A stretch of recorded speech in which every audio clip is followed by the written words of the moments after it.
Hi everyone, Charlotte here from New Zealand Shores. Today we're talking about the biggest mistakes we see our clients make when they're applying for job offers from offshore.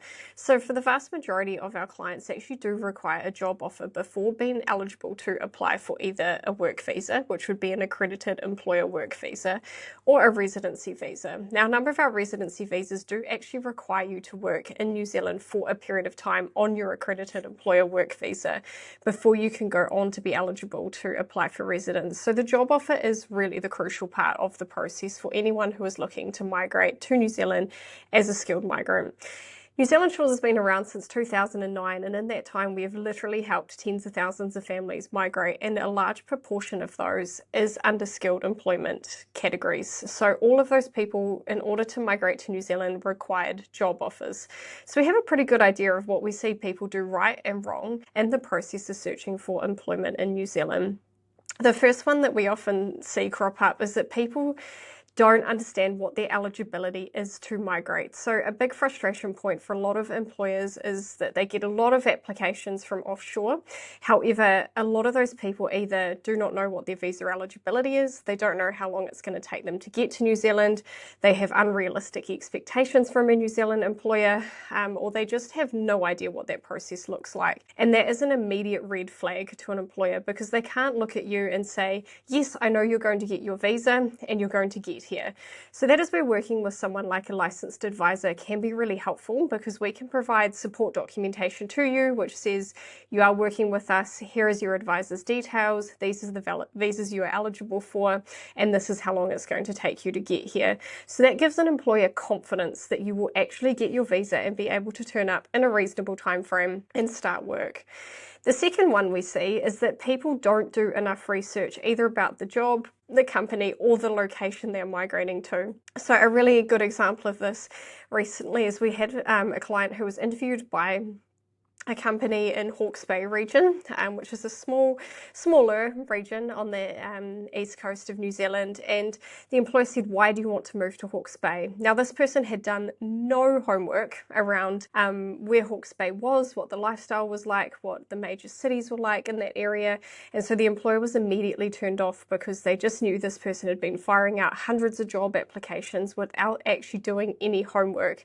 So unfortunately in that case our client missed out, and we were really lucky that the employer actually gave us feedback on that, because we were able to go back to our client and say, hey, look, they did like your profile, but because you hadn't done any homework on the area, the employer wasn't sure that this was where you really wanted to move to. So make sure if you are invited to attend an interview that you do some research on the region, on the company, and on the types of places you want to live in that area, because then the employer will have more confidence that you are actually keen to move to that particular part of New Zealand. The third big issue we see is people sending out generic CVs and cover letters to employers. So if you're using the exact same CV format and the exact same cover letter, it is incredibly apparent to us as your advisor and to any employer who is looking at your application. So make sure that when you are submitting those applications that you're not just submitting the same documentation over and over again. Make sure you are actually tailoring your CV, your resume, your cover letter to the job which you are applying for. Again, so an employer has confidence that you have actually looked at the role they're advertising, you've looked at the company, and that you can definitely do the job that they are trying to recruit for.